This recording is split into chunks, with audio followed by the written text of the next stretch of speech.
Good morning students. I am your chemistry teacher Altaf sir. I welcome you all to my chemistry class. मैं आप सभी का मेरे chemistry class में स्वागत करता हूँ. I hope you all are doing great in your studies and I wish you all for your success. ठीक है, मेरा नाम है अल्ताफ सर. मैं केमिस्ट्री पढ़ाता हूँ पिछले 7 सालों से.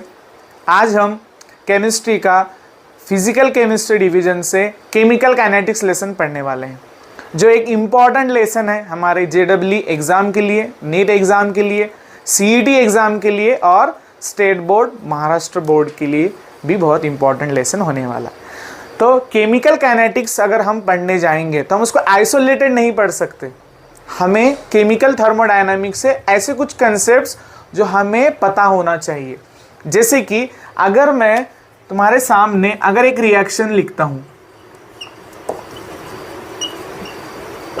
और इस रिएक्शन पे अगर मैं थर्मोडायनामिक प्रिंसिपल अगर अप्लाई करूंगा तो मुझे इस रिएक्शन के बारे में क्या क्या पता चलेगा.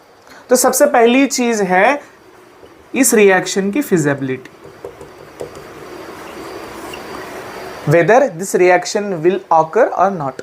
ये रिएक्शन खुद से होगी कि नहीं होगी, ये हमें पता चलेगा केमिकल थर्मोडायनामिक लेसन के अगर जो कंसेप्ट्स हैं अगर मैं यहाँ पे यूज़ करूँगा तो मुझे इसकी फिजिबिलिटी के बारे में पता चलेगा.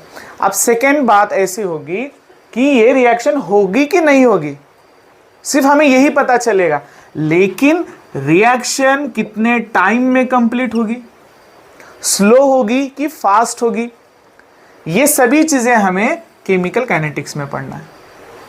अब हमारा सेकेंड क्वेश्चन आएगा हमारे सामने कि ठीक है कि जैसे हमें पता है not all reactions go to 100% completion. मतलब जितने केमिकल रिएक्शंस होते हैं उसमें रिएक्टेंट 100% प्रोडक्ट में कन्वर्ट नहीं होता है. एक पर्टिकुलर पॉइंट में ऐसे होगा कि प्रोडक्ट्स और रिएक्टेंट्स दोनों एट अ टाइम रिएक्टेंट के साथ वहां पे हमें प्रेजेंट मिलेंगे.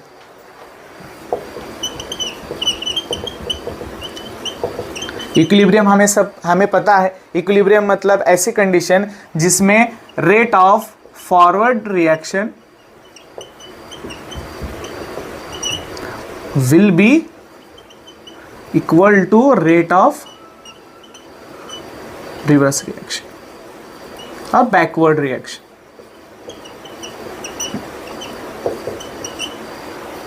सो थर्मोडायनामिक्स में हमें पता चलेगा कि रिएक्शन इक्विलिब्रियम में कब आएगा. ये दो चीजें पता चल गई. और एक तीसरी चीज है एनर्जी चेंज. जो हम रिएक्शन जब भी लिखते हैं तो रिएक्शन लिखने के बाद हम यहाँ पे कुछ वैल्यू इंडिकेट करते हैं, प्लस और माइनस.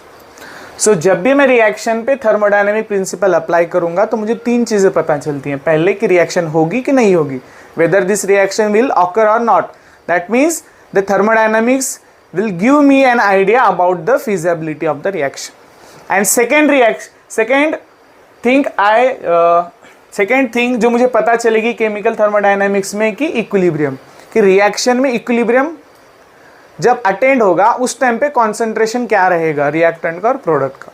और तीसरा और इम्पॉर्टेंट पॉइंट मुझे पता चलेगा कि जब भी ये रिएक्शन हो रही है रिएक्शन में एनर्जी चेंज कितना हो रहा है. यही हमें सब पता चलेगा केमिकल थर्मोडायनामिक्स. लेकिन मुझे उस रिएक्शन जो हो रही है सिर्फ उतना पता है, रिएक्शन कितने टाइम में कंप्लीट होगी, रिएक्शन स्लो होगी कि फास्ट होगी, ये हमें केमिकल थर्मोडायनामिक्स में हमने नहीं देखा था, वहाँ पे हम पता नहीं कर सकते. तब हमें केमिकल काइनेटिक्स लेसन में पता चलेगा कि रिएक्शन का रेट कैसे फाइंड करना. और एक बात, जब भी रिएक्शन होती है, ठीक है, तो थर्मोडायनामिक्स में हम सिर्फ उसका इनिशियल स्टेट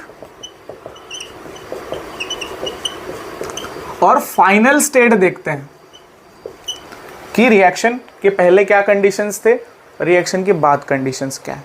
लेकिन ये जो इनिशियल से फाइनल स्टेट जब सिस्टम चेंज करेगा उस टाइम पे कितने स्टेप्स में और इन शॉर्ट अगर हम बोलेंगे by which mechanism reaction attend the final state, या फिर रिएक्टेंट्स कितने स्टेप्स में फाइनल स्टेट अचीव करने वाले हैं, या फिर रिएक्टेंट्स को प्रोडक्ट में कन्वर्ट होने के लिए कितने स्टेप्स वहाँ पे फॉलो हुए थे।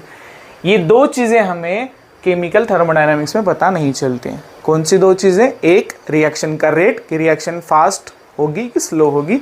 सेकेंड, रिएक्शन जो होने जा रही है उसका मैकेनिज्म क्या होगा। ठीक है, तो हमें केमिकल काइनेटिक्स में क्या पढ़ना है?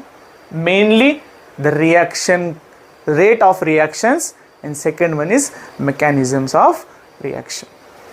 ठीक है, अगर हम देखेंगे नेचर में बहुत सारे केमिकल रिएक्शंस होते रहते हैं।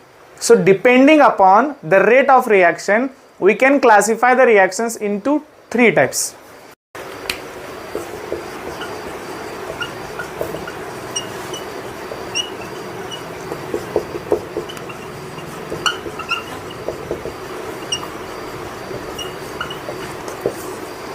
वेरी फास्ट रिएक्शंस कि नेचर में जो सब्सटेंसेस प्रेजेंट है, रिएक्टेंट्स प्रेजेंट है, हम जब उनको एक दूसरे के कांटेक्ट में लेके आएंगे, जैसे ही वो नज़दीक आएंगे उन दोनों में रिएक्शन होगा और प्रोडक्ट फॉर्मेशन दिखेगा। और ये रिएक्शन होने के लिए टाइम कितना लगेगा पता है?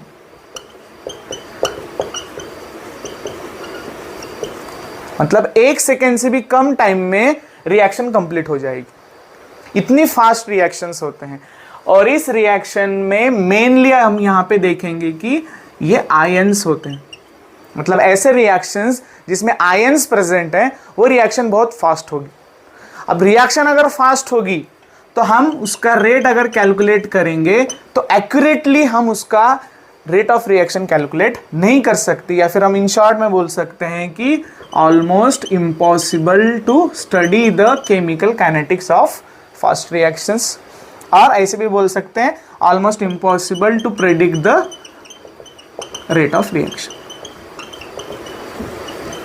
अगर हम उसका एक एग्जांपल लेंगे, solution of AgNO3 and NaCl gives precipitation of AgCl। तो AgCl जो प्रिसिपिटेट होगा with the solution of AgNO3 and NaCl, ये बहुत फास्ट रिएक्शन है। दूसरा अगर हम एग्जांपल लेंगे तो न्यूट्रलाइजेशन रिएक्शन, जो हमने एसिड और बेस की रिएक्शन को हम न्यूट्रलाइजेशन रिएक्शन बोलते हैं। Acid plus base gives salt and water. अगर एग्जांपल लेंगे HCl, NaOH, H2। सो ये दो रिएक्शंस एक एग्जांपल हैं वेरी फास्ट रिएक्शन के। तो फास्ट रिएक्शंस जो हैं वो 1 सेकेंड से भी कम टाइम में कंप्लीट होते हैं, और इस रिएक्शन में आयोनिक स्पीशीज पार्ट लेते हैं, इसलिए हम इस रिएक्शन को आयोनिक रिएक्शंस भी बोल सकते हैं। और ऐसे रिएक्शन का रेट डिटरमाइन करना ऑलमोस्ट इम्पॉसिबल है। एग्जांपल हमने देखा precipitation of silver chloride, then neutralization reaction HCl plus NaOH gives NaCl। अब हम सेकेंड टाइप देखेंगे जो है वेरी स्लो रिएक्शन। ये रिएक्शन जो हम वेरी स्लो रिएक्शन बोलते हैं, ये रिएक्शन में जो रिएक्टेंट्स एक दूसरे के साथ रिएक्ट करने वाले हैं, रिएक्ट होने के बाद जो प्रोडक्ट फॉर्म होने वाला है वो कितना फॉर्म हुआ है वो हमें मेजरेबल होने के कंडीशन के लिए 2 या 3 महीने या फिर महीने लग सकते हैं। जैसे कि अगर हम एग्जांपल लेंगे रस्टिंग ऑफ आयरन, तुमने देखा होगा जो आयरन ऑब्जेक्ट्स होते हैं उसके ऊपर जो रेड कलर का एक लेयर फॉर्म होता है जब भी वो एटमॉस्फेरिक मॉइस्चर के कांटेक्ट में आता है, जो हम आयरन ऑब्जेक्ट्स घर पे यूज़ करते हैं, तो वो रस्ट होने के लिए महीनों लगते हैं, सालों लगते हैं। तो जो प्रोडक्ट फॉर्म होने वाला है आफ्टर रस्टिंग वो फॉर्म होने के लिए बहुत ज़्यादा टाइम लगता है, इसलिए हम उसको बोलते हैं वेरी स्लो रिएक्शन। तो वेरी स्लो रिएक्शंस कंप्लीट होने के लिए महीनों लगते हैं, बहुत टाइम लगता है। जैसे कि एक एग्जांपल हमने देखा रस्टिंग ऑफ आयरन ऑब्जेक्ट्स, और एक एग्जांपल जैसे कि reaction between hydrogen and oxygen at room temperature, reaction of hydrogen and oxygen at a room temperature. This is a very slow reaction. ये रिएक्शन बहुत स्लो होने वाली है। और एक रिएक्शन एग्जाम्पल देख सकते हैं, reaction of carbon and oxygen.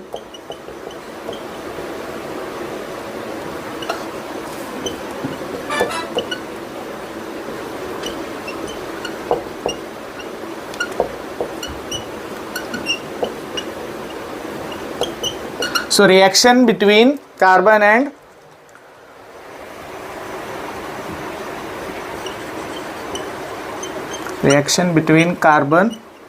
and oxygen at room temperature is a very slow reaction. Same for hydrogen and oxygen.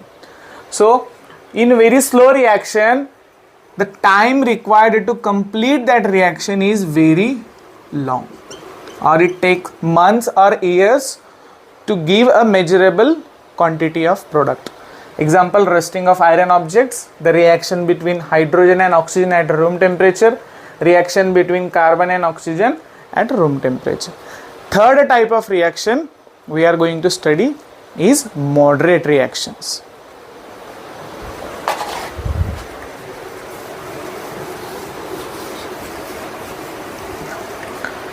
So in moderate reaction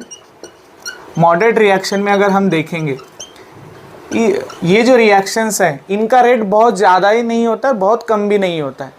तो ऐसे रिएक्शन का रेट हम इजीली मेजर कर सकते हैं, और इसी टाइप के रिएक्शंस हम केमिकल काइनेटिक्स में पढ़ने वाले हैं। जो रिएक्शंस का रेट हम मेजर कर सकते हैं, ऐसे रिएक्शंस होते हैं मॉडरेट रिएक्शंस। और मॉडरेट रिएक्शंस का जो स्टडी है हम केमिकल काइनेटिक्स में करने वाले हैं। अगर मैं एक एग्जांपल बताऊं, जैसे कि डिकम्पोजिशन ऑफ नाइट्रोजन पेरोक्साइड,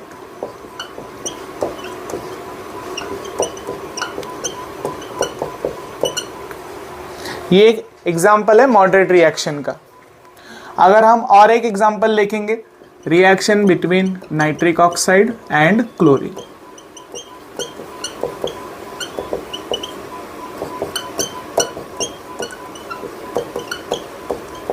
ये दो रिएक्शन जो है उनका रेट मॉडरेट होता है, बहुत हाई नहीं होता है, बहुत लो भी नहीं होता है। तो हमने देखा depending upon the rate of reaction हम रिएक्शंस को 3 ग्रुप में क्लासिफाई करते हैं। ऐसे रिएक्शन जिनका रेट बहुत फास्ट होता है, वेरी फास्ट रिएक्शन, उसके हमने इंपॉर्टेंट पॉइंट्स देखे, जैसे कि वेरी फास्ट रिएक्शन में जो रिएक्टिंग स्पीशीज होते हैं वो आयोनिक स्पीशीज होते हैं, और वो रिएक्शन कंप्लीट होने के लिए 1 सेकेंड से भी कम टाइम लगता है, और उसका रेट हम कैलकुलेट नहीं कर सकते। फिर हमने सेकेंड टाइप देखा, वेरी फास्ट रिएक्शन, जो रिएक्शंस होने के लिए, प्रोडक्ट फॉर्म होने के लिए महीनों बहुत ज़्यादा टाइम लगता है, उसका भी हम रेट कैलकुलेट नहीं कर सकते। फिर हमने तीसरा टाइप देखा मॉडरेट रिएक्शन, ऐसे रिएक्शन जिसका रेट वेरी फास्ट, बहुत ज़्यादा भी नहीं है और बहुत कम भी नहीं है, जिसका रेट मॉडरेट होता है और हम उसका कैलकुलेट कर सकते हैं। फिर अगर हमें पता है कि एक रिएक्शन जो मॉडरेट रिएक्शन है उसका हमें रेट पता है, फिर हमारे मन में सेकंड क्वेश्चन आना चाहिए, क्या हम इस रेट को चेंज कर सकते हैं, रेट इंक्रीज कर सकते हैं या डिक्रीज कर सकते हैं? तो हम वो कैसे करेंगे? मतलब रिएक्शन का स्पीड हम वेरी कर सकते हैं।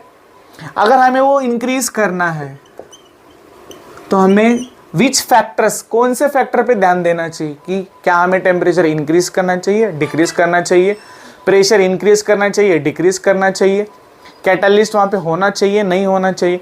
ऐसे डिफरेंट फैक्टर्स हमें पता होने चाहिए, तब हम मॉडरेट रिएक्शन का रेट वेरी कर सकते हैं, और मैकेनिज्म भी पता होना चाहिए। ठीक है, तो हमने रिएक्शन के 3 टाइप्स देखे हैं। अगर मैं तुम्हें बताऊं कि जब भी कोई रिएक्शन हमारे सामने होती है तो हम क्यूरियोसिटी से ये पूछते हैं कि रिएक्शन कितने जल्दी होगी, कितने जल्दी होगी, मतलब उसका रेट पूछते हैं, 5 मिनट में होगी, 10 मिनट में होगी, कितना टाइम लगेगा। ठीक है, वो भी हम केमिकल काइनेटिक्स में पढ़ने वाले हैं। दूसरा क्वेश्चन आएगा हमारे मन में क्यूरियोसिटी से कि जो रिएक्शन जो स्लो हो रही है, मुझे उसे जल्दी कंप्लीट करना है, तो कुछ विच फैक्टर्स जो हम उस पर ध्यान देंगे, उसे चेंज करेंगे तो रिएक्शन का रेट चेंज होगा। तो हम केमिकल काइनेटिक्स स्टडी करेंगे, किस लिए? रिएक्शन का रेट पता करना है, दूसरा उस रेट को हम चेंज कर सकते हैं तो चेंज करेंगे तो कौन से फैक्टर पे हमें ध्यान देना चाहिए वो ध्यान देंगे। और थर्ड वन है उसका मैकेनिज्म, कि रिएक्शन का मैकेनिज्म हमें पता करना है।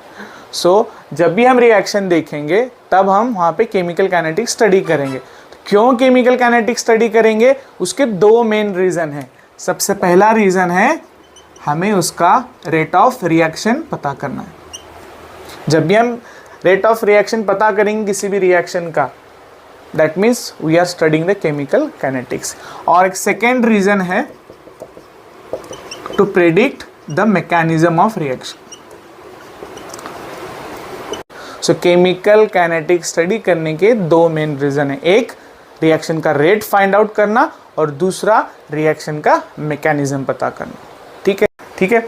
अगर हम केमिकल काइनेटिक्स के अगर डेफिनेशन के बारे में अगर हम बोलना चाहें तो डेफिनेशन हम ऐसे बना सकते हैं, branch of physical chemistry which deals with the rate at which chemical reactions take place and the influence of various factors such as concentration, temperature, pressure, catalyst, etc.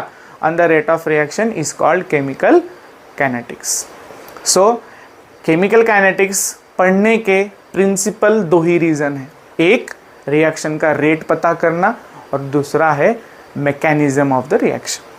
ठीक है, जिससे कि हम अब फर्स्ट पॉइंट पे और डिटेल में जाने वाले कि रिएक्शन का हमें रेट स्टडी करना है। तो हम रिएक्शन का रेट दो टॉपिक में स्टडी करते हैं या दो टाइप्स में स्टडी करते हैं, जैसे एवरेज रेट ऑफ रिएक्शन और इंस्टेंटेनियस रेट ऑफ रिएक्शन। वो हम नेक्स्ट क्लास में स्टडी करेंगे। Thank you.